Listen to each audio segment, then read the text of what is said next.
Saudara, setelah berhasil menangkap dua pelaku pembuat hasil tes PCR palsu yang ditangkap di Bandara Internasional Sultan Syarif Kasim Pekanbaru, Polresta Pekanbaru masih melakukan penyidikan terhadap kedua pelaku.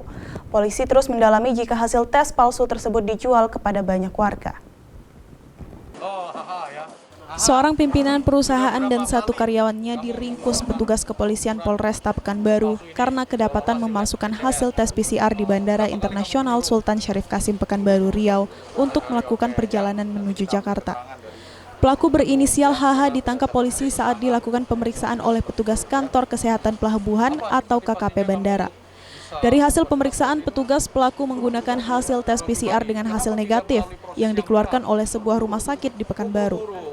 Namun logo rumah sakit yang digunakan pelaku ternyata palsu dan dibuat sendiri oleh pelaku.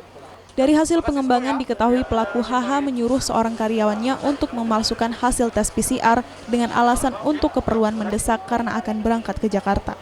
Namun menurut pengakuan karyawan berinisial JO, ia sudah 3 kali diperintahkan untuk membuat hasil tes PCR palsu.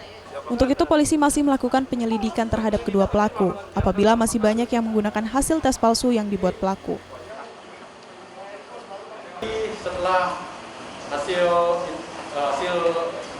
pemeriksaan terhadap tersangka atas nama JO ya, 26 tahun ini, dia disuruh oleh bosnya atau pimpinannya bersama AHA untuk membuat surat palsu lab PCR ini dengan cara mengedit Microsoft Word dan mengambil logo rumah sakit yang ada di kota Pekanbaru itu melalui internet, seperti itu.